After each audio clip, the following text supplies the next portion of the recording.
Buenas tardes a todos. En nombre del Laboratorio ITF Labomed, les damos la más cordial de las bienvenidas a este webinar titulado Cefalea por abuso de analgésicos, detección y tratamiento, el cual será presentado por el doctor Alex Espinosa Giacomozzi. Él es neurólogo, jefe del Departamento de Enfermedades del Sistema Nervioso Clínica Red Salud Santiago, Centro de Cefalea Red Salud Arauco, máster en cefalea, Headache Master School Class Latinoamérica, IHS, Bogotá, Colombia, diplomado en cefalea, Universidad de Santiago de Chile, 2002 y 2007. Pertenece igual al grupo de trabajo Cefalea, Sociedad de Neurología, Psiquiatría y Neurocirugía de Chile, director del primer consenso chileno de migraña crónica, fellow visitor Unità di Cefalea Instituto Mondino, Université di Pavia, Italia. Disculpen la pronunciación a los italianos presentes. La presentación tendrá una duración aproximada de 45 minutos, luego de lo cual habrá un tiempo para responder a vuestras inquietudes o preguntas que podrán escribir ahí mismo durante la charla en la plataforma. Hay un chat ahí de preguntas y respuestas. La idea es que puedan ahí incorporar sus inquietudes o consultas, ¿ya? Dicho lo anterior, entonces, dejo con ustedes al doctor Alex Espinosa. Doctor, puede comenzar ya su presentación. Bueno, muchas gracias, Hugo. No sé si se escucha bien. ¿Se escucha bien? Bueno, yo le agradezco a todos. Yo sé que es un esfuerzo estar aquí y agradezco también la oportunidad de que podamos conversar este tema que es tan relevante, ¿cierto? La cefalea por abuso analgésico, o abuso abortivo, o abuso de fármacos, como ustedes la han escuchado muchas veces. Y bueno, y podemos aclarar todas las dudas, ¿cierto? Yo sé que probablemente muchos de ustedes tienen muchos pacientes con esta situación. Bueno, entonces vamos a comenzar con la presentación. Bueno, cefalea por abuso de fármacos sintomáticos, ¿cierto? Esta es la sigla que van a ver siempre ustedes en la literatura internacional MOH, ¿cierto? Medical Overuse Headache. Así que así nos vamos a referir en adelante en esta cefalea. Bueno, ¿cuáles son las definiciones interesantes que nosotros tenemos que conversar con respecto a este punto? Primero está el concepto de cefalea crónica diaria, que es un síndrome, es un cuadro sindromático, ¿cierto? Luego tenemos migraña crónica, tenemos la migraña refractaria crónica y también tenemos la cefalea secundaria a abuso de fármacos abortivos, ¿cierto? Tenemos estas cuatro definiciones que vamos a tratar de conversarlas para poder distinguir bien unas de otras y su complemento. Bueno, en términos generales, ¿a qué se refiere cefalea crónica diaria? Cefalea crónica diaria básicamente es un término operativo sintomático que habla de la cantidad de frecuencia mensual de dolor al mes.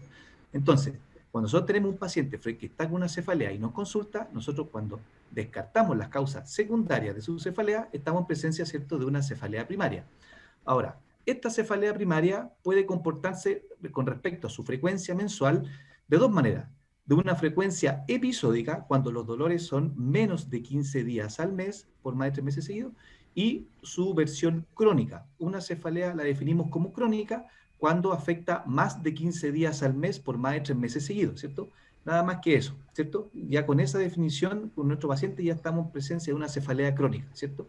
Lo crónico no hace relación a cuántos años tiene dolor de cabeza, sino a cuánta frecuencia mensual tiene. Es decir, más de 15 días al mes, por más de 3 meses seguidos, estamos frente a una síndrome de una cefalea crónica diaria.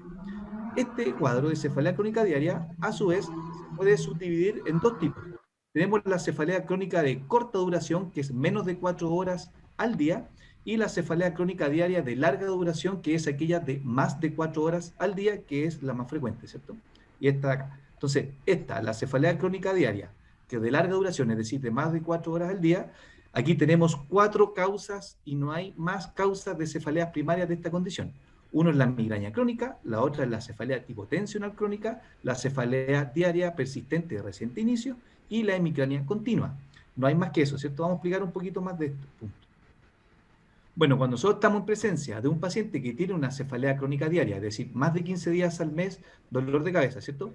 Excluimos las causas secundarias, nosotros estamos en presencia de una cefalea primaria y en base a su duración, si esta dura menos de 4 horas al día, estamos hablando de una cefalea crónica diaria de corta duración y ahí tenemos la cefalea crónica, ¿cierto?, en racimo, la cefalea diaria crónica de corta duración, la cefalea hípnica, el SUNT y la hemicrania paroxística crónica. Ahora, si dura más de 4 horas al día, es decir, no es una cefalea breve esta que tenemos de cefalea crónica diaria, ahí tenemos las grandes causas que yo les comentaba. migraña crónica, cefalea tipo tensional crónica, hemicrania diaria, cefalea diaria persistente de inicio súbito y la hemicrania continua. Si nuestro paciente no tiene síntomas autonómicos, entonces puede ser o una hemicrania crónica, o puede ser una cefalea tipo tensional crónica, o puede ser una cefalea diaria persistente de reciente inicio. Pero si tiene síntomas autonómicos, estamos en presencia de una hemicrania continua. Entonces, si no hay síntomas autonómicos y la cefalea partió bruscamente, de hecho el paciente se acuerda hasta del día en que comenzó su cefalea crónica, el día y el mes en específico, ahí estamos hablando de la cefalea diaria persistente de inicio súbito, ¿cierto? Que es una cefalea que tiene una característica bien específica, la podemos conversar después, ¿cierto? Y si fue un inicio gradual en donde el paciente no recuerda el día exacto en que se produjo y se fue instalando durante los años, ahí tenemos que es o una migraña crónica o es una cefalea tipo tensional crónica. Y estas son todas las causas posibles primarias, ¿cierto?, del síndrome de cefalea crónica diaria. Con respecto a la migraña crónica, en específico, ¿cómo la definimos? Es una cefalea que afecta al paciente más de 15 días al mes por más de 3 meses seguidos, ¿cierto? Y debe tener un diagnóstico previo de migraña o contar con los hechos propios de migraña, ¿cierto? Si no, no podemos hacer este diagnóstico así como así. Es decir, debemos contar con un paciente que tenga más de 15 días al mes dolor de cabeza. ¿Qué cosas distintas tiene al síndrome de la cefalea crónica diaria? Es que en la migraña crónica el paciente a lo menos 8 días de esos 15 días, por más de 8 días al mes, debe cumplir los criterios de migraña crónica, es decir, unilateral o latente, ¿cierto? Pulsátil, que el dolor sea moderado o severo, que se agrave por la actividad física, ¿cierto? Habitual, o que responda a fármacos abortivos como citrusitán ergotamínico y que tenga también náusea, vómito, fotosonofobia, es decir, que exista un contexto de migraña. Si tenemos eso con o sin abuso de fármacos abortivos, estamos en presencia de un paciente con migraña crónica, es decir, todo aquel paciente con más de 15 días al mes dolor de cabeza por más de 3 meses seguidos, que de esos 15 días, a lo menos 8 cumplen los criterios de migraña. Y tenemos también la migraña refractaria o la migraña crónica refractaria. Hubo una amplia discusión con respecto a este término, pero ya se llegó a un consenso que es bastante útil. Y aquí se los quiero comentar. Nosotros tenemos que, cuando definimos que una migraña es migraña episódica o migraña crónica es refractaria, es cuando ha fallado a un tratamiento adecuado, por lo menos en 2 de 4 de las clases de tratamientos preventivos, en donde tenemos beta bloqueadores, anticonvulsivantes, antidepresivos tricíclicos y bloqueadores de canales de calcio, o que responda a terapia abortiva de los fármacos específicos, triptanes o de hidroergotamina o analgésicos no esteroidales. ¿A qué nosotros llamamos un adecuado tratamiento? Hablamos cuando el paciente, por lo menos, ya teniendo las dosis plenas del fármaco, lleva 2 meses de tratamiento óptimo. Es decir, nosotros nos debemos demorar al menos 1 o 2 meses quizá en llegar a la dosis que queremos de nuestro fármaco preventivo, ¿cierto? Y ahí, ¿cierto?, calcular aproximadamente 2 meses para definir, definir si el paciente realmente tiene una adecuada respuesta o no. Entonces, si falla en estas condiciones a 2 o más de estos preventivos que determinamos anteriormente, entonces estamos en presencia de un paciente de una migraña crónica o migraña crónica refractaria. Bueno, con respecto a la cefalea por abuso de fármacos, bueno, tiene una historia bastante amplia. Ya se empezó a describir de la Segunda Guerra Mundial, cuando ocurrió sobre todo el abuso de fenacetín, ¿cierto?, a los soldados que estaban, ¿cierto?, lesionados y se les daba este fármaco. Y ya después fue avanzando hasta que recién vean ustedes que el 2005 se pudo avanzar exactamente en una definición actual, que es la que vamos a conversar más adelante. ¿Cuál es la prevalencia de la cefalea por abuso de fármacos? Es bastante amplia, entre los distintos estudios fluctúa más o menos entre un 0,5% a un 7,2% de la población general, no es menor, en torno está entre el 1 a 2%. Ese sería más o menos su prevalencia. Y, por ejemplo, ustedes pueden ver que la migraña, ahí ustedes pueden ver, voy a subir un poquito el volumen, que me dice que está muy bajo. Bueno, ustedes pueden ver que la migraña afecta en torno al 12% de la población general y la cefalea tipo tensional es muy variable, entre un 50 y un 90%. Y la cefalea por abuso fármaco está en torno al 1 a 2%. Ahora, si nosotros vemos en las clínicas específicas de cefalea, sobre todo en Europa, vemos que es una de las principales causas de dolor de cabeza de la consulta es la cefalea por abuso fármaco. Y en algunos casos llega hasta el 80% de los pacientes con migraña crónica, ¿cierto?, que consultan en centros específicos de cefalea. Bueno, ¿qué datos nosotros podemos tener? Este es un dato muy relevante que yo les comparto. La Global Burning Disease, que ¿cierto?, este conglomerado de la OMS, que es la que se encarga de estudiar cuáles son el impacto de todas las enfermedades a nivel global y de todas las regiones del mundo. En algunos, ¿cierto?, se ve por la mortalidad y en otros se ve por los años vividos con discapacidad. Bueno, cada 5 años emite un informe y estamos esperando el informe entre los años 2015 y 2020, pero lo que tenemos hasta ahora, ¿qué es lo que podemos decir? Con respecto a las patologías neurológicas a nivel global, a nivel mundial, la cefalea por abuso de fármacos ocupa el 6º lugar como el cuadro que produce más años vividos con discapacidad.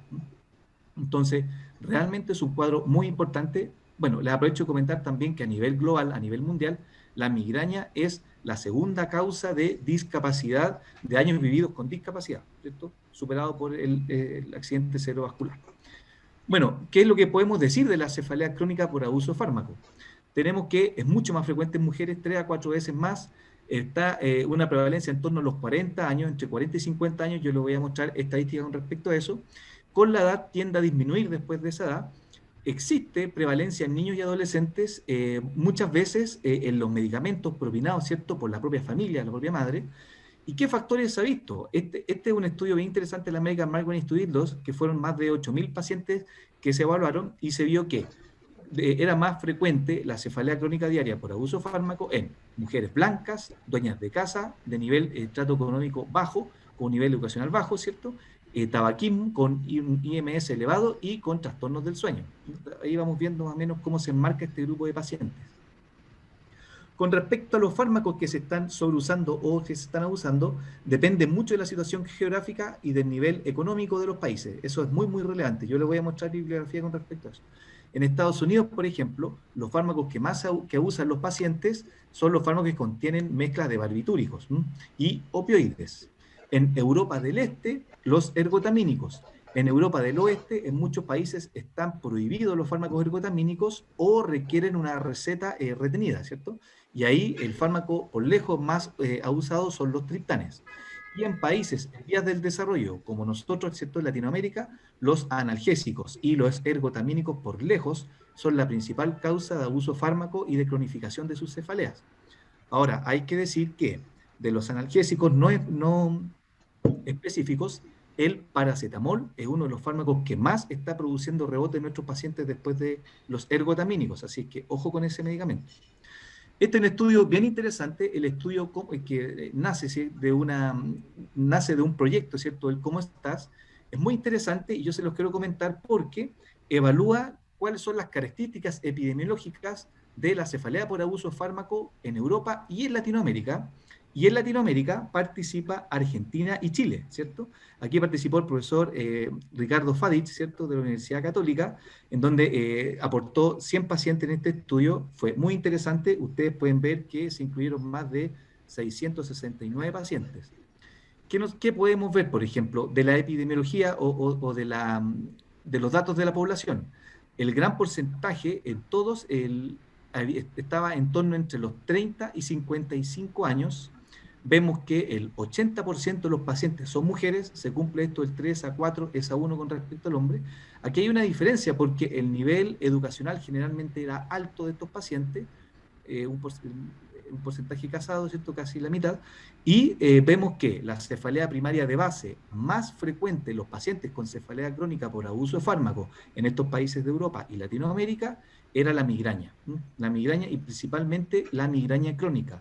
Sus cefaleas generalmente comenzaban en torno a la adolescencia, 19, 20 años, tienen una frecuencia aproximada de 23 días al mes de dolor de cabeza y con una duración promedio de su cefalea crónica diaria entre 1 a 5 años. Así que ustedes se pueden imaginar una persona, ¿cierto?, de estas características que estamos comentando con dolor casi todos los días al mes por más de entre 1 a 5 años, realmente es una tortura.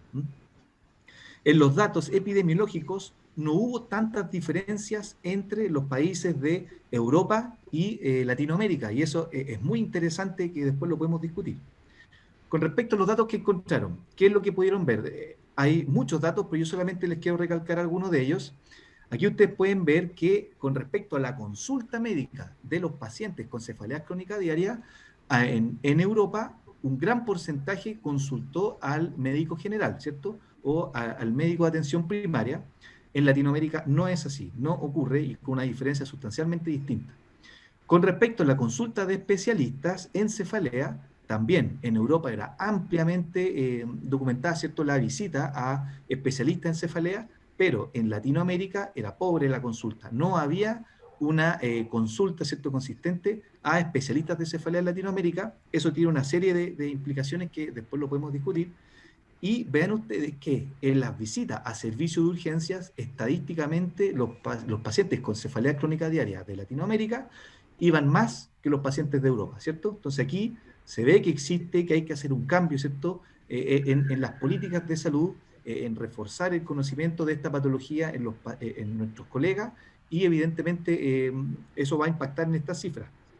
Si nosotros vemos cuál es el desglosado por países, nosotros podemos ver que en Chile, acá yo se la estoy marcando en la barra de puntitos, tiene una muy baja, uno de los países que tiene menos consulta de los pacientes con cefalea crónica diaria a medicina general y a especialistas de cefalea también. Es una de las más bajas de los pacientes evaluados.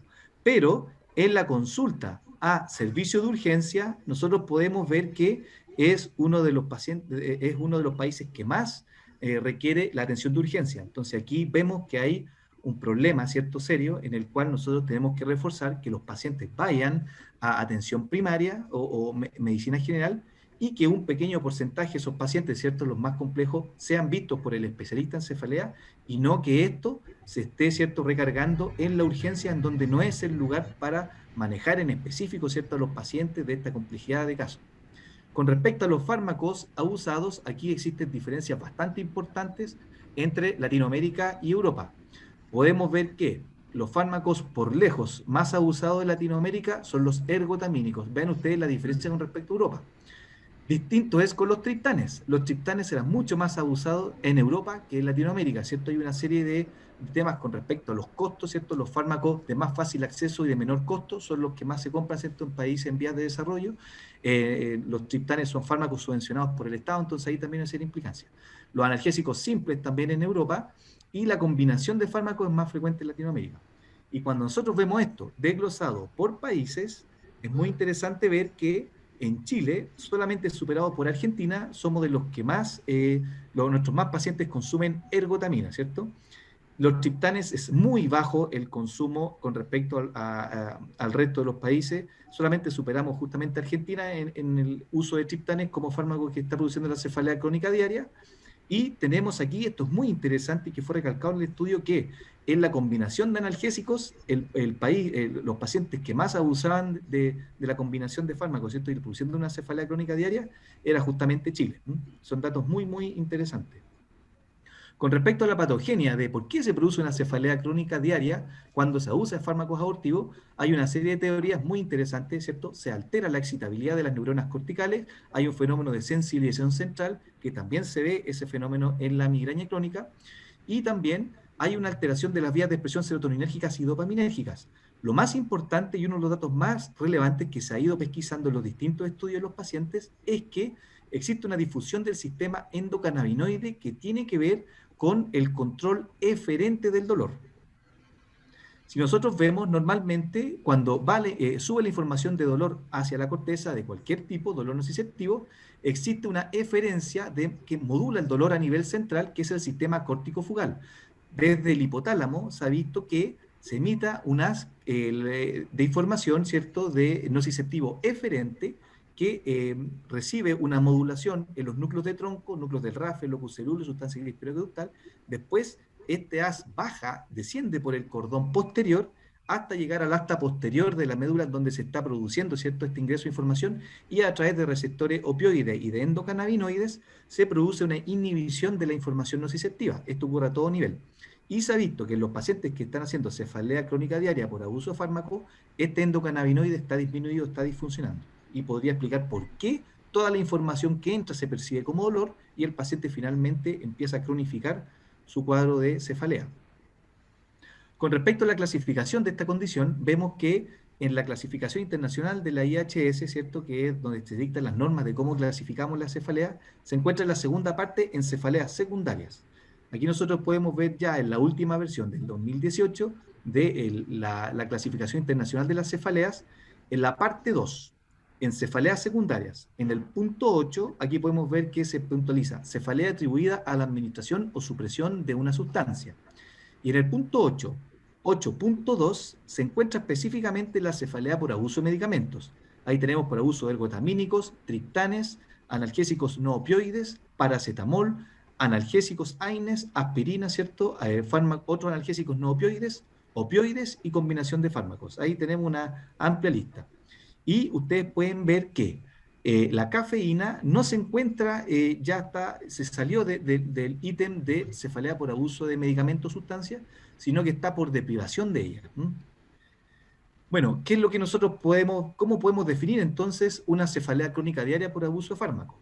Nosotros necesitamos que es una cefalea que tiene que durar más de 15 días al mes por más de 3 meses seguidos. Ese punto uno es muy importante. Segundo, tiene que ser un abuso regular o un sobreuso regular del fármaco de tratamiento agudo 1 o más por al menos 3 meses.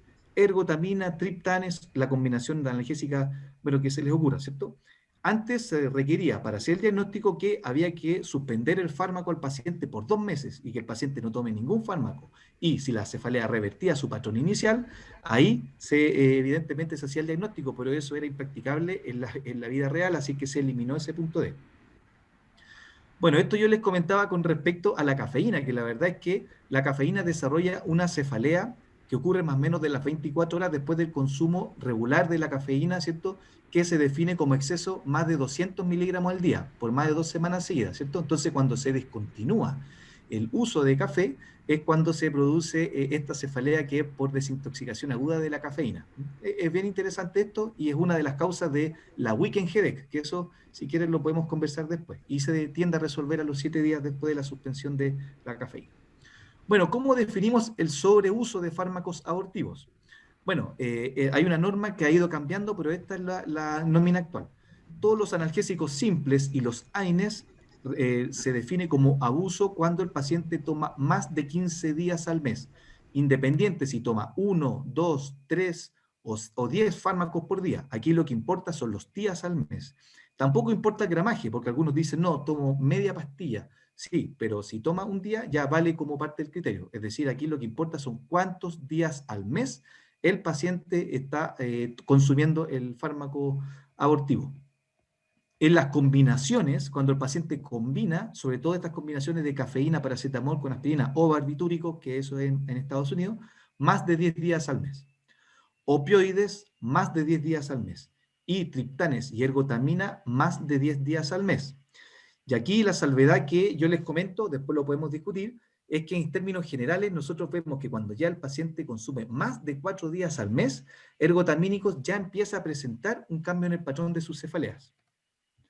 Con respecto a la clínica, bueno, el diagnóstico de esta cefalea crónica diaria por abuso de fármacos es netamente clínico. Como yo les comentaba, se requiere más de 15 días al mes por más de 3 meses seguidos, que se documente el consumo excesivo de los fármacos regular por más de 3 meses seguidos, según las cifras que les comenté anteriormente, ¿cierto? Y que no haya otra causa que lo explique. ¿Cuáles son los tips clínicos que yo les puedo dar? Bueno, hay varios, pero yo me quisiera centrar solamente en algunos. En estos pacientes, quizá a ustedes les ha tocado ver que están haciendo un abuso regular de fármacos abortivos, vemos que la frecuencia se torna diaria o casi diaria y refractaria. El paciente dice, doctor, ya no me hace efecto el medicamento como antes, o las terapias preventivas tampoco ya me hacen efecto como antes. La cefalea varía de sus características, eso lo vamos a conversar posteriormente, pero les adelanto que la migraña, que es típicamente unilateral, pulsátil, empieza a cambiar sus características y se empieza a tornar bilateral, más opresiva, ¿cierto? No tan intensa, pero más constante. Cambia su patrón a un patrón tipo tensional y eso es muy complicado porque a muchos colegas los lleva a error y a enfocar que es una cefalea tensional, siendo que es una migraña que está haciendo una cefalea crónica diaria por abuso de fármaco. Entonces hay que tener, el dato de la frecuencia mensual es muy importante, ese dato siempre tienen que recordarlo. Hay una ritmicidad droga dependiente. Es muy característico de la cefalea crónica por abuso de fármaco que el paciente se despierta en la noche por el dolor y se tiene que levantar para tomar el medicamento agudo y volver a acostarse, porque se acaba la media del fármaco y comienza el dolor, ¿cierto? Hay un rebote generalmente en el sueño REM. O a veces el paciente despierta a primera hora de la mañana con la cefalea ya instalada. Entonces, esos son puntos de alerta que ustedes saben que es un elemento de bandera roja que el dolor de cabeza despierta al paciente y también es uno de los síntomas clave para sospechar la cefalea crónica diaria por abuso de fármaco. Bueno, y el otro tips clínico es cuando se descontinúa el abuso de fármaco, la cefalea comienza a mejorar. ¿Qué características clínicas tiene? En los estudios observacionales se ha visto que en los pacientes que sobreusan o abusan de triptanes, la cefalea crónica diaria que tienen es tipo migraña, es decir, es muy pulsátil, con mucha fotofobia, mucha náusea y vómitos. En aquellos pacientes, y en Chile nos toca mucho, que están abusando de ergotamínicos o de analgésicos de cualquier tipo, desde el paracetamol hasta los AINES, la cefalea crónica diaria comienza a transformarse en una cefalea tipo tensional, es decir, el paciente que tiene su migraña típica, ¿cierto? Cuando empieza a usar de ergotamínico o de otro fármaco, su cefalea se comienza a tornar bilateral, opresiva, como yo les decía, no tan intensa, ya con no tanta fotofobia, es algo más permanente, ¿cierto? Así que esos son datos relevantes que se han ido viendo en los estudios observacionales. Cuando se les pregunta a los pacientes por qué está tomando tanta cantidad de medicamentos, ¿cierto? Bueno, está el gran punto que los pacientes no pueden hacer frente al dolor o ya tienen una aprensión a que sufran su dolor. Probablemente ustedes han visto que los pacientes migrañosos, ¿cierto? Que los que más sufren de este cuadro, ya cada vez que viajan no salen, ¿cierto? En su checklist tiene que estar ahí su sachet de medicamentos. Y acá hay un punto que yo les recalco que en un 54% de los pacientes, ¿cierto? Ahí confirmó que el médico fue el que le dijo cuántas veces tomar, tome todos los días o tome cada 8 horas por 5 a 10 días, ¿cierto? Que esa es una indicación incorrecta en migraña y favorece el abuso de fármaco. Bueno, ya está ampliamente demostrado que la toma excesiva de fármacos abortivos para el dolor se asocia a la cronificación del dolor. Y el uso de opioides y analgésicos que contienen barbitúricos es el que tiene más riesgo de cronificación del dolor hacia una migraña crónica y cefalea crónica diaria. Por suerte, estos fármacos que contienen barbitúricos no los tenemos disponibles en Chile. Fármacos opioides para el manejo agudo de la migraña, lo cual es un error, ¿cierto? Es algo que se debe evitar en lo posible y después podemos discutir, ¿cierto? Este punto, pero se los quería recalcar que a nosotros nos tiene en alerta este punto. Cuando uno ve cuáles son los riesgos de progresión de una migraña episódica hacia una migraña crónica, ustedes pueden ver que el segundo punto es la ingesta frecuente de fármacos abortivos más de 10 días al mes. Es uno de los principales factores modificables que hacen de que la migraña progrese de una migraña episódica a una migraña crónica, ¿cierto? Y se instale una cefalea crónica diaria por abuso de fármacos. Se ha demostrado que aquellos pacientes que están haciendo un abuso de fármacos abortivos versus pacientes con migraña crónica que no están haciendo un abuso de fármacos abortivos, tanto en escala MIDAS como HIT6, tienen una mayor discapacidad, ¿cierto? Eso está demostrado. Tiene un alto impacto en los sistemas de salud, está cifrado que una de las principales causas de gastos directos y principalmente indirectos en los sistemas de salud, sobre todo en el proyecto Eurolight, en donde ellos evaluaron cuál era el impacto, ¿cierto?, de las cefaleas en términos general en su sistema de salud, en sus costos, y vemos que la cefalea por abuso de fármaco es uno de los que más produce gastos anuales. Con respecto al tratamiento, bueno, lo más importante es detectar esto. Cada vez que un paciente se siente y dice, doctor, me duele la cabeza todos los días o casi todos los días, ¿cierto? Ya nada me sirve y los preventivos no me sirven, lo primero que tienen que sospechar es que el paciente está haciendo una cefalea crónica diaria por abuso de fármaco. Entonces preguntar, ¿qué fármaco está tomando desde los últimos 3 meses y en qué frecuencia mensual, ¿cierto? Y ahí ustedes pueden sacar perfectamente cuál es el cuadro, ¿cierto? Y hacer el diagnóstico correcto. Bueno, lo primero que hay que hacer una vez que detectamos el diagnóstico, que es lo más importante, ¿cierto? La suspensión de los fármacos.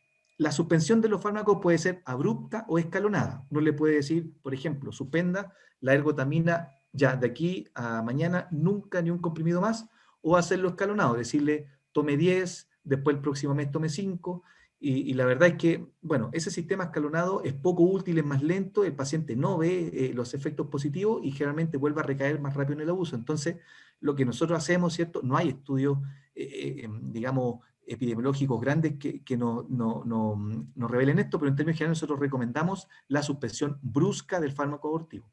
Hay que explicarle al paciente que la suspensión brusca del fármaco que está usando va a hacer de que se le disminuya su cefalea crónica diaria, se trate de esto. Pero al inicio, sobre todo las primeras 2 semanas, y sobre todo con los ergotamínicos y con los opioides, va a venir mucha cefalea de rebote por el uso de fármaco, eso hay que, por la suspensión, eso hay que explicárselo a los pacientes, y por eso es que se le deja todo un tratamiento para tratar de controlar estas cefaleas de rebote que van a llegar. Si no le explicamos esto al paciente, después el paciente va a suspender la ergotamina, ¿cierto? Va a tener tremendas crisis de dolor, ¿cierto? A las primeras 2 semanas de la suspensión y va a recaer de nuevo la toma del fármaco. Entonces hay que explicarle que el tratamiento es suspender bruscamente el fármaco y que después, las primeras 2 semanas hasta máximo 3 meses, va a tener intensas crisis de cefalea que se van a tratar de controlar con la terapia asociada que le vamos a dejar. Hay que dejar un tratamiento farmacológico de neuromodulación, hay varias alternativas, lo voy a conversar, y un tratamiento multidisciplinario y ojalá también utilizar terapias no farmacológicas como el biofeedback, TENS, acupuntura, mindfulness, que están recomendados. La clave es el manejo multidisciplinario. Nosotros solo en nuestro box ahí, sin tener un equipo que trabaje y vea la multidad de estos pacientes, es muy difícil que nosotros podamos sacarlo adelante. La desintoxicación, entonces, la hacemos en un régimen ambulatorio u hospitalizado. Y si lo hacemos hospitalizado, lo hacemos con una hospitalización formal o con un hospital de día, ¿cierto? Como en algunos centros lo hacen, donde a mí me tocó verlo en Europa. En términos generales, el 80% de los pacientes basta con una desintoxicación ambulatoria y solamente alrededor de un 20% se requiere hospitalizar porque recaen, porque tienen comorbilidad psiquiátrica muy importante o porque no toleran los síntomas de desintoxicación. ¿Cuáles son los criterios propuestos? En términos generales, un régimen ambulatorio de desintoxicación se le debemos dar a todos los pacientes que toman un abuso regular de los fármacos analgésicos, ¿cierto? Pero que no son barbitúricos, ni benzodiazepinas, ni opioides, que pueden traer efectos adversos mayores. Pacientes motivados, con una buena red de apoyo. ¿A quienes se les recomienda hospitalizar? Pacientes cefaleas crónicas diarias que tienen un prolongado uso de fármacos, que tienen una dependencia de barbitúricos o benzodiazepinas, opioides en altas dosis, que han recaído en el abuso ya en otras ocasiones, temor a la suspensión, ¿cierto? Que hay cuadros depresivos asociados o que existe un pobre red de apoyo en el paciente. Entonces, estos son los elementos que ustedes pueden tener en consideración para indicar hospitalización para la desintoxicación de estos pacientes. Hay estudios bien interesantes, prospectivos, en donde se ha visto qué es mejor, una desintoxicación ambulatoria u hospitalizada, y la verdad es que no hubieron tantas diferencias significativas en la toma de fármacos y en los días de disminución de dolor, pero sí en los pacientes hospitalizados había un menor índice de recaídas de la cefalea por abuso de fármacos, que les comento que es relativamente alta, sobre todo en el primer año de desintoxicación.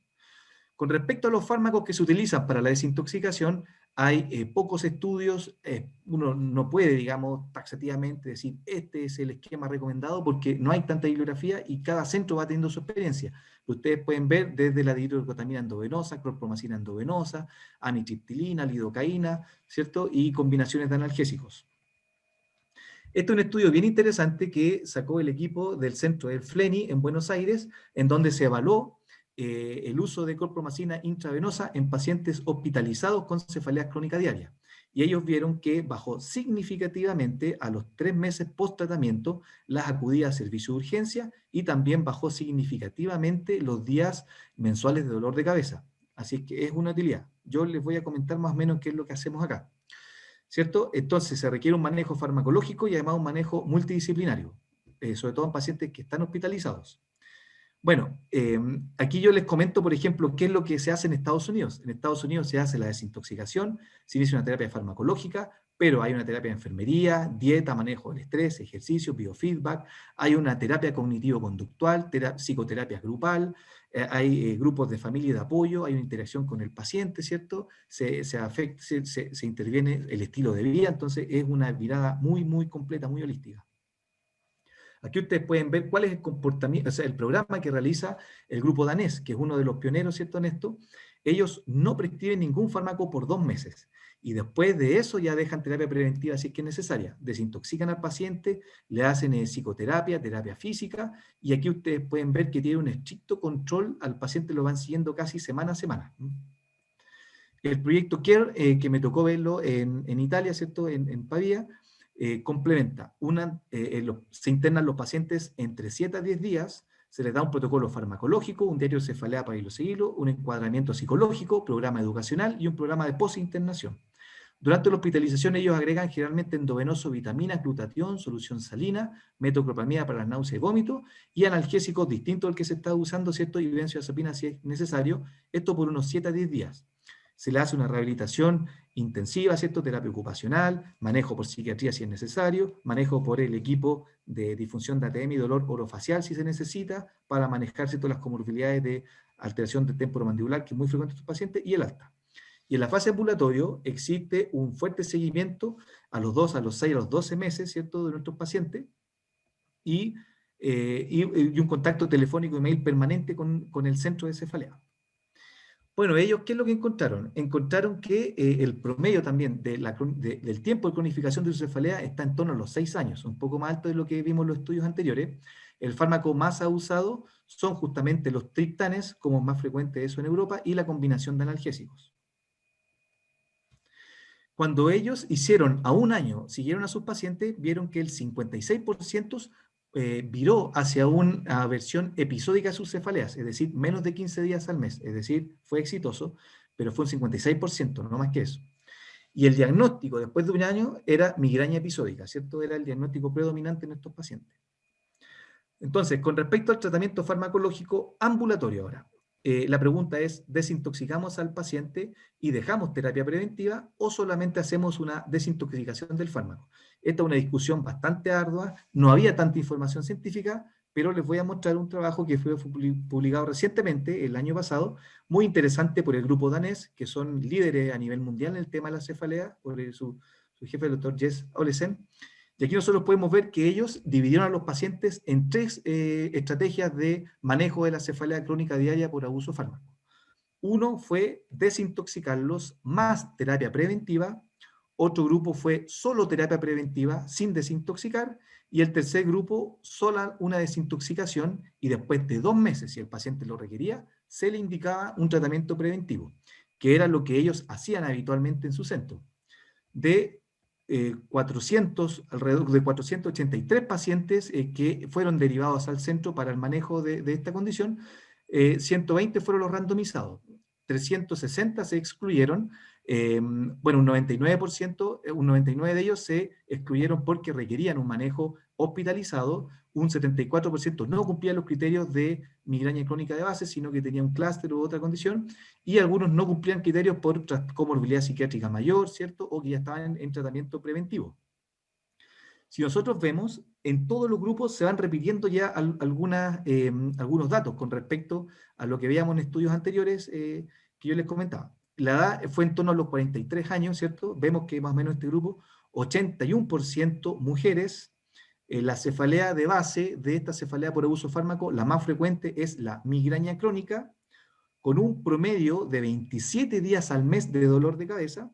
De esos 27 días al mes, a lo menos 8 días tenían elementos migrañosos, por lo tanto, ¿cierto?, cumplían con el requisito. Y ustedes pueden ver aquí que son pacientes refractarios, porque alrededor de un 50% de ellos ya había fallado a 2 o más terapias preventivas, y un 8% de ellos ya había fallado a 3 tratamientos preventivos. O sea, son pacientes, ¿cierto?, muy impactados y con un cuadro muy complejo. Los fármacos que más se usaba eran analgésicos simples y triptanes. Bueno, ¿qué es lo que encontraron ellos? En el endpoint primario de disminución en los días mensuales de dolor de cabeza, si bien la estrategia de desintoxicación más inicio de tratamiento preventivo fue mayor en la reducción del dolor, no fue estadísticamente significativa con respecto a las otras 2 alternativas de tratamiento de estos pacientes. En los días de migraña, ¿cierto?, que es distinto a los días de cefalea, también, si bien era mejor, no hubo diferencias significativas. En el uso de fármacos abortivos hubo una baja inicial, pero después no hubo una diferencia significativa a los 6 meses, que es cuando se siguió a estos pacientes, y en la intensidad del dolor sí hubo en todos una disminución, pero no hubo diferencia entre los distintos estrategias de desintoxicación. Pero, ¿qué fue lo importante de ver acá? Se vio que los pacientes que revirtieron a una cefalea episódica a los 6 meses fue estadísticamente superior en los pacientes que fueron sometidos a la desintoxicación más inicio de tratamiento preventivo. Aquí ustedes lo pueden ver. También fue significativo los pacientes que ya no tenían un abuso de fármaco a los 6 meses con respecto utilizando la estrategia de desintoxicación más inicio de tratamiento de prevención. Y este dato también es muy relevante. Los pacientes curados, ¿cierto? O entre comillas, sanados de la cefalea crónica diaria por abuso de fármaco, también fue estadísticamente significativo para los pacientes que tuvieron el esquema de desintoxicación más terapia preventiva, con un 80% mayor de probabilidad de revertir su cefalea en el grupo de desintoxicación más prevención versus solo desintoxicación.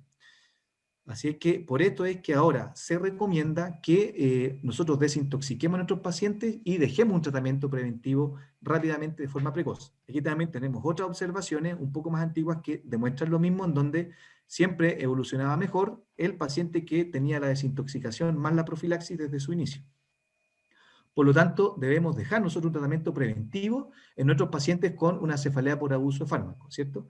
Y además, si es posible, una terapia de neuromodulación. Les muestro también este estudio PREEMPT, que fue el estudio en el cual se aprobó la toxina botulínica para el tratamiento de la migraña crónica. ¿Por qué les muestro esto? Sí, fue estadísticamente significativo, ¿cierto? El uso de la toxina botulínica para reducir la frecuencia mensual de dolor de cabeza en pacientes con migraña crónica. El 60% de los pacientes que participaban en este estudio estaban cursando con una cefalea por abuso de fármaco además. No son, sino que son complementarios diagnósticos. Generalmente el paciente con migraña crónica también tiene una cefalea crónica diaria y generalmente esta es por abuso de fármaco. Así que son diagnósticos que van en conjunto, no son excluyentes unos de otros. Entonces, esto indirectamente nos avisa que si el paciente iniciamos tratamiento de desintoxicación y precozmente, por ejemplo, tratamiento prevención con toxina botulínica, van a andar mejor. Esto es un estudio con un anticuerpo monoclonal que lo tenemos disponible en Chile, Erenumab, que también en aquellos pacientes con migraña crónica que tenían cefalea por abuso de fármaco, también estadísticamente demostró una disminución versus placebo de la frecuencia mensual de dolor. Por lo tanto, también ya tenemos otro fármaco que nos es útil como prevención en estos pacientes. Bueno, ¿cuál es la recomendación que nosotros utilizamos acá en Chile, en general en nuestro centro? Nosotros en general hospitalizamos a nuestros pacientes en promedio unos 5 días, dejamos solución glucosalina, omeprazol, clexane y dejamos clorpromacina. Como la experiencia ya, yo le mostré unos trabajos que es útil, nosotros no lo utilizamos endovenosa porque nuestros pacientes generalmente hacen mucha sintomatología de mareos, hipotensión ortostática, síncope, así que la dejamos intramuscular. Asociamos una infusión analgésica, ¿cierto? Evidentemente que no se aplique el fármaco mismo que el paciente está usando y partimos tratamiento con un fármaco que es la tiaprida, que nosotros lo utilizamos como un fármaco neuromodulador, ¿cierto? Que actúa sobre las corrientes de dopamina y es muy útil para la desintoxicación de nuestros pacientes. Generalmente la dejamos por 1 a 3 meses y en algunos casos un poco más. Y partimos con toda la terapia, ¿cierto? Asociada, que es muy relevante en nuestros pacientes. Por lo tanto, se recomienda una terapia neuromoduladora, ¿cierto? Entonces aquí tenemos, o terapia puente, ¿cierto? Tenemos los neurolépticos atípicos, nosotros utilizamos la tiaprida, pero también hay estudios con quetiapina, y está la corticoterapia oral. Posiblemente ustedes la lean eso en internet por cortos periodos, nosotros no la utilizamos en específico, pero está descrito en la literatura. Y partir con terapia preventiva. ¿Cuáles son los fármacos preventivos, ¿cierto? Útiles en la cefalea crónica por abuso de fármaco? Hay, como yo les decía, datos con Botox, con los anticuerpos monoclonales, con el Erenumab que tenemos disponible en Chile, con topiramato también, y con amitriptilina hay algunas series, no tiene una evidencia tan sólida, pero también se puede recomendar para el uso de estos pacientes, e indicar una terapia de rescate en donde hay que explicarle al paciente que no debe consumir más de 2 días a la semana, terapia de rescate para las crisis agudas de dolor. Y el paciente frente a la pregunta, doctor, si me duele más, bueno, es que por eso es que le vamos a dejar una terapia neuromoduladora y una terapia preventiva.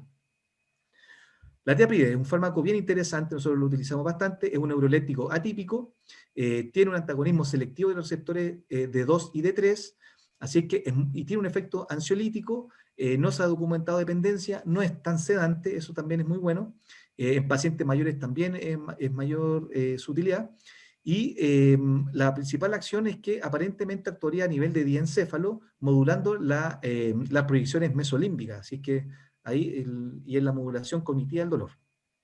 También se utiliza para otro tipo de adicciones. Bueno, ¿qué es lo que se ha visto con nuestros pacientes cuando se desintoxican? Este es un estudio interesante de Catzaraba, que ya fue publicado hace un tiempo atrás. Se vio que a un año el 41% recaía en la cefalea por abuso de fármacos. Y a 4 años el 45%, es decir, no aumentaba tanto. Así que el primer año es el clave para que nosotros mantengamos en tratamiento a nuestros pacientes y controlado, porque es el periodo ya a los 6 meses y al año es donde hay más riesgo de que el paciente recaiga en el abuso de fármacos. Con respecto a las recaídas, vean ustedes que los pacientes con migraña más cefalea tipo tensional, y la cefalea tipo tensional por sí sola, pero la verdad es que es poco frecuente en estos casos, son los que más tienen riesgo de recaída, no tanto la migraña. Y con respecto a los fármacos, vean ustedes que los pacientes que abusan de analgésicos son los que más tienden a recaer después de 4 años versus los pacientes que abusan de triptanes. Esta es una lámina que siempre coloco, que fue, digamos, el equipo, la sociedad de cefalea, ¿cierto? Que el grupo de trabajo de cefalea, que está en la Sociedad de Neurología de Chile, inició una campaña en el año 2005 para informar a la población sobre los riesgos de la automedicación y del exceso de los medicamentos, sobre todo del ergotamínico, pero también de los analgésicos. Hubo una información a la comunidad, ¿cierto? A la opinión pública. Y después vimos que, vean ustedes que en el 2006, al año después, aumentó el consumo de fármacos abortivos. Bueno, pero por lo menos la campaña se dio y muchas personas tienen una conciencia, ¿cierto? Sobre todo con algunos fármacos ergotamínicos, de no tomar tanta dosis de ellos. Para terminar, bueno, la cefalea crónica diaria por abuso de fármaco todavía es una patología no del todo definida, cada vez se sabe más, los pacientes son muy heterogéneos, todavía no se sabe, pero hay investigación en esa línea de que si habría una determinación genética que el paciente tiende a desarrollar una cefalea crónica diaria y después consume un exceso de fármaco, o que el exceso de fármaco va determinando una cefalea crónica, ¿cierto? Esto de la gallina o el huevo, ¿cierto? Siempre está esa duda.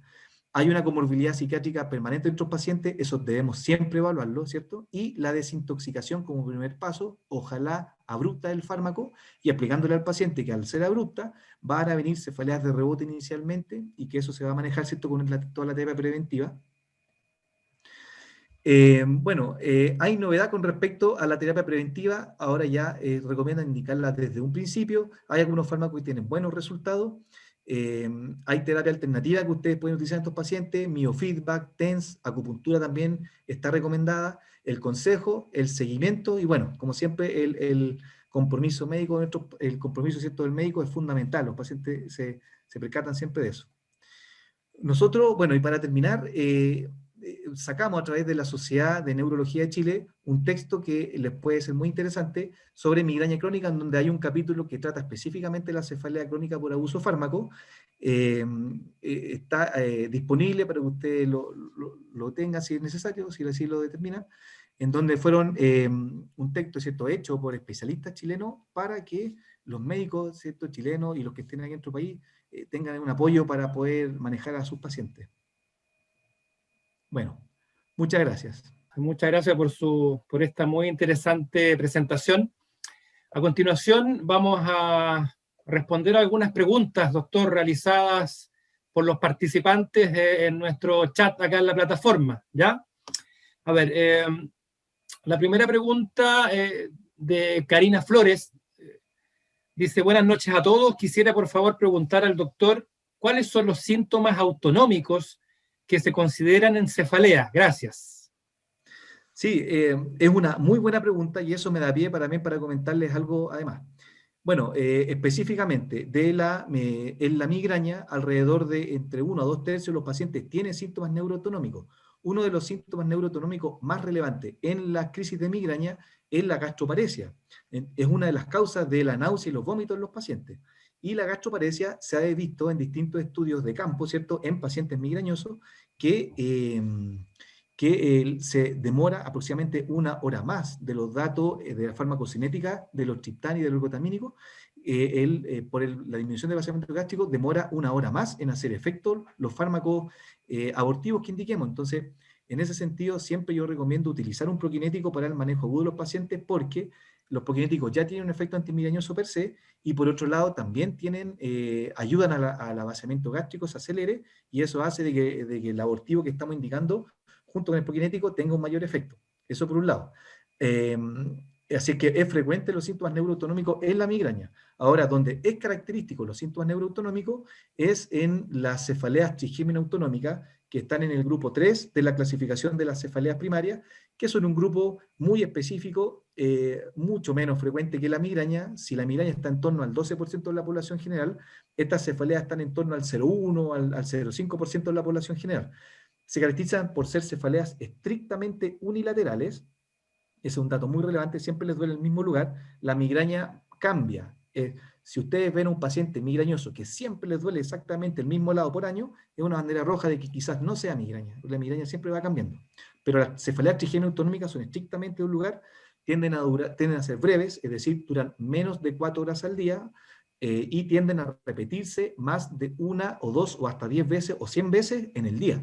La migraña nunca se repite o recurre dentro de un mismo día. Así que ese también es un punto muy importante que a ustedes les haga pensar de que están en presencia de una cefalea trigémino autonómica, principalmente el clúster, que es lejos la más frecuente y que es más frecuente en hombres. Y ahí se producen los síntomas neuroautonómicos, en donde tenemos tosis palpebral, inyección conjuntival, epífora, rinorrea, sensación de ocupación nasal, y también se puede ver enrojecimiento de la hemicara ipsilateral o edema de la hemicara. Perfecto, gracias, doctor. Anthony Chong pregunta lo siguiente. Hola, dice, ¿cuál sería el fármaco preventivo más recomendado en migraña crónica en población pediátrica? Buena pregunta. Bueno, los fármacos que están aprobados son básicamente propanolol, flunaricina, y hace un tiempo, ya no fue hace tanto tiempo, pero está descrito el topiramato. Yo diría que esos son los fármacos de primera línea en población pediátrica. Ok, gracias. María José López dice, hola Alex, ¿cómo podemos manejar la cefalea por abuso cuando los pacientes usan paracetamol por otras causas como artrosis o patología reumatológica? Sí, la verdad es que esa es una tremenda desafío médico. Sí, es muy frecuente de ver que a veces los pacientes que son migrañosos, además tienen otro cuadro doloroso, crónico, que ese está medicado por otro equipo médico, ¿cierto? Especialistas en dolor o fisiatra, en donde tienen a veces altas dosis de opioides y además empeoran su migraña. Se ha hecho estudios muy interesantes que pacientes que están con altas dosis de opioides por otras causas de dolor y toman altas dosis diarias, no realizan una cefalea crónica diaria. Pero si ese paciente además sufre de migraña, sí, lo más probable es que haga un cuadro de cefalea crónica diaria. Entonces le agregamos un problema al paciente. Bueno, eso en primer lugar, un neurólogo solo, ¿cierto? Ahí no va a lograr mucho si es que no tiende puentes con el equipo tratante del otro cuadro doloroso y se lleguen a ciertos acuerdos, tratar de limitar un poco el consumo, cambiar el opioide, ¿cierto?, por otra alternativa si es posible, pero es un cuadro muy complejo. En esos casos, se ha visto que la terapia preventiva con, por ejemplo, toxina botulínica, con algunos MABs y con topiramato, en el largo plazo podría reducir la frecuencia mensual de dolor a pesar de que esté tomando estos fármacos por otra causa. Ok, por acá otra pregunta, doctor. Daniel Jiménez dice, ¿los datos chilenos del estudio están desagregados por sistema público y privado? Dice, probablemente influye en la frecuencia de consulta a medicina general versus especialidad. Sí, ese es un punto muy relevante. Bueno, el estudio fue llevado por la Universidad Católica, así que es una entidad un poquito quizá cerrada, así es que en su atención. Así es que, claro, habría que homologarlo como una atención privada, no fue tomado el sistema público en términos generales. Ahora, se vio que en el estudio había muchas más gráficas, no las coloqué todas porque si no, no terminábamos nunca, pero en el fondo ahí estaba determinado cómo era el acceso al especialista en cefalea, y en Chile es básicamente por la vía privada, no es por la vía pública. A diferencia de los países, sobre todo en Alemania, en Dinamarca y en Italia, en donde sí hay una atención pública y hay centros potentes de manejo de cefalea en su sistema público. Entonces, eso determinaba que consultaran mucho, versus Latinoamérica que no consultan. y por eso también ellos tienen menos acudida de urgencia, porque entre comillas son pacientes mejor manejados en teoría, y en el caso de Latinoamérica, especialmente en Chile, que tenía las tasas más altas de acudir a servicio de urgencia, claro, denota que ahí hay una falencia y es importante ir visibilizando que este es un problema de salud pública grave, complejo, esto del abuso farmacológico, quizás no solamente también en otras patologías, pero sobre todo en migraña. Perfecto. Carlos Ayllón consulta, considerando el sobreuso de ergotamínicos en Chile y su riesgo cerebrovascular, ¿deberían suspenderse? ¿Cuál es su opinión? Mire, aquí, bueno, quiero ser como bien claro en eso. Son fármacos que son útiles para la migraña, pero en acotados pacientes en donde no hay una comorbilidad psiquiátrica, en donde hay una buena conexión, es un paciente que cumple con sus controles, que no tiene patología o ictus cardiovascular, se podría indicar, y explicándole al paciente que ojalá no más de 4 al mes, sino más de 1 a la semana, se podría indicar. No intento satanizar el fármaco. Ahora, lamentablemente, esa es una condición muy ideal que prácticamente no se da.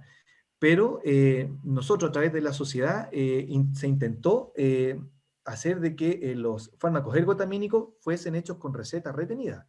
Ni siquiera con receta normal, sino con receta retenida y que tengan estrellita. Dado las tremendas complicaciones que puede producir su abuso, no solamente la cronificación del dolor, sino está demostrado que producen patología cardiovascular, trombosis, arritmia, empeoran una depresión de base, entonces tiene una serie de otros efectos adversos muy relevantes. Se intentó hacer, digamos, que fuesen con receta retenida, pero no se llevó a buen puerto, lamentablemente. Perfecto. Acá, Verónica Baltzer. Esta vale como por 3 preguntas, pero es bastante completa porque incorpora muchos elementos. Dice, hola Alex, acá Verónica Baltzer de Concepción, en un estudio que hice de comorbilidad de migraña en niños en 2008, realizado en el Hospital San Borja Arriarán, publicado en Cefalalgia, dice. Secundariamente me llamó la atención el abuso de fármacos, donde el universo era de 120 pacientes, 10 eran por abuso, de los cuales 6 fueron por paracetamol. A raíz de ello hice otro estudio que se llevó a un congreso que es la SOPNIA, solo sobre abuso en niños. Este fue el 2015, de todas las consultas por cefalea, el 70% tenía abuso de fármaco. En general, el abuso analgésico en niños tuvo un aumento a través de los años, que en estos últimos 3 años aproximadamente han disminuido en mi consulta y policlínico. En relación a eso, Alex dice, me gustaría saber cuál ha sido tu experiencia en relación a los abusos de analgésicos u otros en adultos. ¿Han aumentado? ¿Están igual a través de los años? ¿A qué crees que se debe? ¿Crees que se debe realizar más educación a la población para evitar el abuso o a los médicos? Sí, bueno, oye, muchas gracias por los datos. Sí, yo ese estudio, el primero que citó la colega, sí, ese lo he visto. Sí, la verdad es que mi percepción es que sigue siendo alto el consumo de ergotamina, pero además sigue siendo alta digamos, la conciencia de las personas de que hace mal. Ellos me dicen, doctor, el fármaco, pucha, yo sé que no es bueno, pero lo hago porque tengo mucho dolor. Voy donde el médico me reta, me cambia el medicamento por otro, bueno, y sigue pegado con su dolor y no tiene un manejo integral, entonces va generando un círculo vicioso. Van a los servicios de urgencia, entre comillas, van y le inyectan lo mismo, y a veces se van con el mismo o más dolor para la casa. La verdad es que ir a un servicio de urgencia, no, aparte que atochan a los servicios, no es una salida para nuestros pacientes con migraña. Y sí, falta todavía mucho. Yo diría que falta a todos niveles. Hay que concientizar a las autoridades, hay que concientizar a los médicos y también a la población. Y hay que también partir con educación en las universidades y en los centros formadores también de neurología, que lamentablemente no todos los centros que forman colegas especialistas tienen una formación sólida en cefalea. Y la verdad es que los que no hemos especializado hemos tenido que recurrir a centros extranjeros para formarnos en el tema, pero sí, falta muchos pasos en todos los niveles.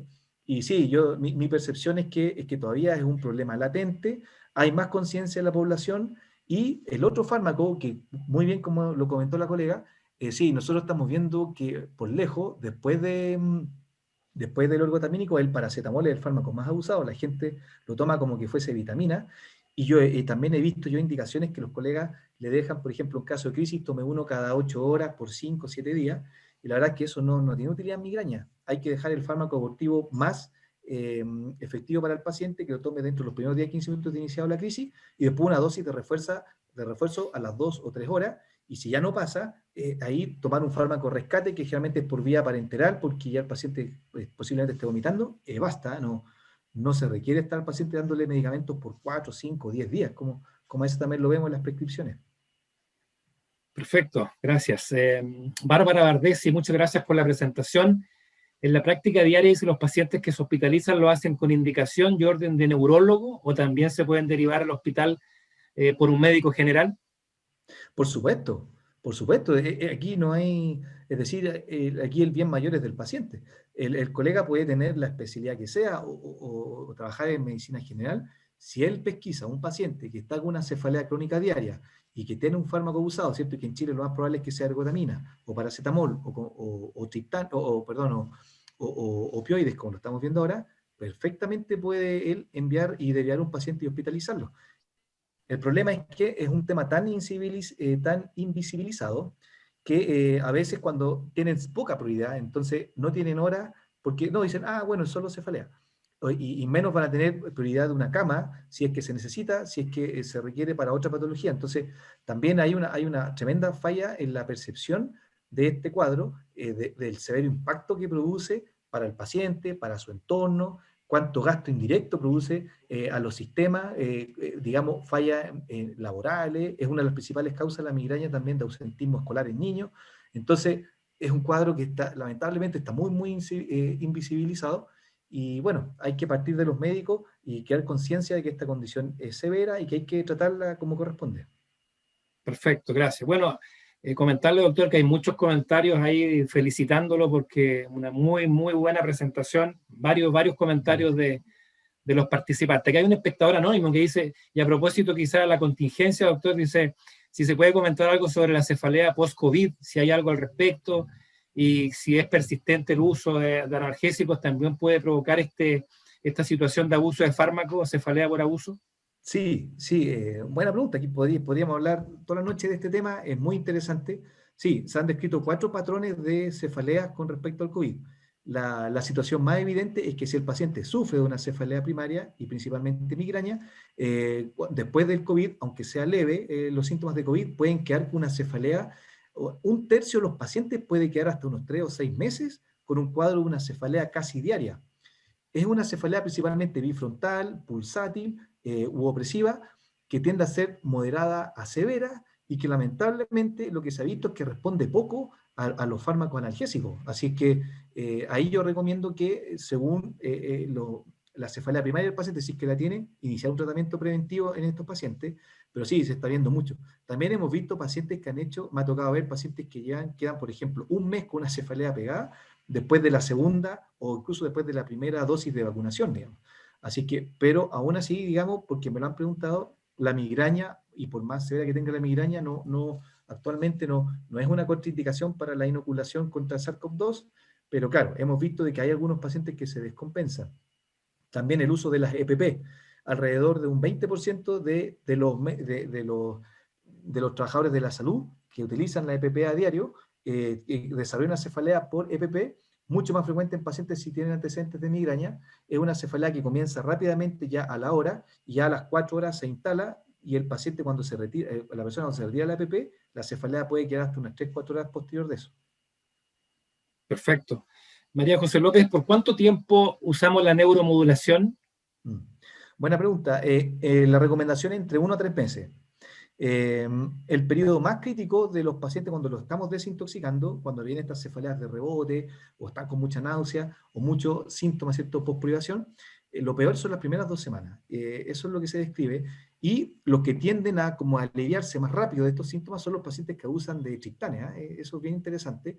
Y de los que abusan de fármacos barbitúricos, que no es el caso de nuestros pacientes chilenos, y de opioides, que eso sí se está viendo. Demora mucho más y puede estar 2 o 3 meses sintiendo mucha náusea el paciente o mucha sensación como de un mareo persistente, pero en términos generales la terapia de neuromodulación para la desintoxicación entre 1 a 3 meses. Hay casos en que no hemos mantenido mucho más porque el fármaco, la tiapría que yo les comentaba, le hace tan bien que la mantenemos en el tiempo, pero ese es un rango aceptable. Perfecto, perfecto. Sí, un par de preguntas más. Acá dice, Carolina Leal dice, los ciclos de corticoides en la discontinuación del fármaco pueden usarse con seguridad ante la proximidad de vacunación contra COVID o influenza. Gracias. Buena pregunta. La verdad es que no hay datos que uno pueda decir y ser muy fehaciente en esa afirmación, porque es algo tan nuevo con respecto a esta pandemia. Pero sí, la verdad es que si tenemos un paciente con una cefalea crónica diaria y que está a puertas de vacunarse y todo, y lo estamos desintoxicando, sí, yo recomendaría quizás no utilizar corticoides y utilizar quizás un neuroléptico atípico como prevención y como neuromodulación, y partir con un preventivo de inmediato si fuese necesario. Yo trataría de evitar el uso de corticoterapia. Nosotros no la utilizamos regularmente. En casos excepcionales, yo la he utilizado. Son pulsos cortos que se recomiendan entre 5 a 7 días. En algunos pacientes se tiene que utilizar un poco más. El tema es que pasa un fenómeno un poco similar a la cefalea en racimo, que también la vemos, es que claro, el dolor baja con los corticoides, pero tiende a mantenerse más en el tiempo, como que hace que la cefalea se pegue un poco más. Así es que, si bien está escrita, está dentro de las pautas de terapia puente de desintoxicación, nosotros en específico no la utilizamos mucho. Perfecto. Vamos a leer las últimas dos preguntas. Verónica Baltzer. Primero, bueno, dice, gracias Alex, siempre un gusto escucharte, colega. Después, respecto a la profilaxis en niños, dice, hay estudios hace un tiempo ya del abuso de la melatonina, con resultados más lentos, pero buenos a los 6 meses. Eso es lo que menciona ahí, no sé si es una observación o un Sí, comentario que hace la doctora. sí, la melatonina está dentro de los fármacos, entre comillas, no convencionales. El fármaco no convencional en adultos que ha demostrado mayor utilidad es la coenzima Q10, ¿eh? Así que es interesante eso. También hay algunas experiencias con magnesio, sobre todo con sulfato de magnesio, pero sobre todo en las migrañas que son muy menstruales. Ahí también tiene cierta utilidad. Claro, sí, y la melatonina, pero las dosis recomendadas para adultos, desconozco el dato específico en niños, pero en adultos a veces se recomiendan dosis de 100 miligramos. Entonces, el paciente tendría que tomarse, piense usted que las cápsulas son de 3 miligramos, entonces tendría que tomar toneladas. Y también la melatonina puede ser un fármaco coadyuvante para los pacientes con clúster, con cefalea en racimo, también tiene cierta utilidad. Pero es cierto que en niños también existen varias alternativas, ¿cierto? Que para tratar de evitar de no tener que medicar tanto a la población pediátrica. Perfecto, doctor, muy bien. Y Soledad Araya pregunta, igual algo relacionado con el COVID, dice, ¿cuál sería el mecanismo por el cual la vacuna contra el COVID produce aumento de cefalea? Sí, no está muy claro. En los estudios que se hicieron que hizo la Universidad Católica, entiendo con otros centros, el principal efecto sistémico de la vacuna fue la cefalea, independiente de si el paciente tenía o no cefalea primaria de base, o precisamente migraña. Así es que aparentemente es un efecto del compuesto más que la condición propia del paciente. Pero sí, hay varias teorías. Y aparentemente la vacuna china produciría más que la otra, que es la que se inocula el virus atenuado, ¿cierto? Que está ahí maduro. Sí, que tiene que ver, hay factores que se piensa de la inmunidad. Hay un estudio bien interesante con la interleuquina 6, pero son cosas muy experimentales, ¿no? No habría todavía una etiología tan concreta. Se cree que podría ser también parte del fenómeno vasculopático, ¿cierto? De vasculopatía que produce este virus en aquellos pacientes que se infectan, pero en vacuna en específico no hay tantos datos como para definir. Sí les puedo como comentar, como les decía, que el principal efecto sistémico de la vacuna ha sido la cefalea. Mire qué interesante. Yo creo que este tema del COVID podríamos más adelante también quizás hacerlo como un tema específico en relación a la parte neurológica. Creo que da el tema como para poder desarrollar un webinar en relación a aquello.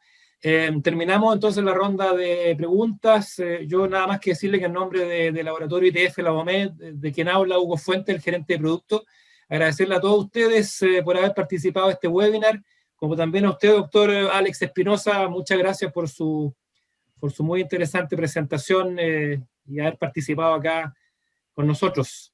No sé si se Sí, quiere no, despedir ahí de la... sí, no, bueno, Unas muchas gracias y palabras. estoy muy agradecido por darnos el espacio de hablar de este tema, que no se conversa mucho, pero un tema muy relevante y estoy muy contento por la participación y el interés de los colegas. Así que, pucha, ojalá les sirva Ahí está mi mail, cualquier duda que tengan se pueden comunicar conmigo, nos pueden llevar pacientes al centro de cefalea en Reserva Arauco, pero no hay ningún problema, y mientras más interacción tengamos entre nosotros, mejor para nuestros pacientes. Gracias, doctor. Finalmente, a todos los invito a que visiten nuestro sitio web, el sitio ITF Lavomed Chile, que es www.itf-lavomed.cl. De hecho, esta presentación va a estar, digamos, en el sitio de aquí a unos 5 días más, en caso que quieran visitar la web y específicamente esta presentación del doctor Espinosa. Nada más que decirle que se cuiden.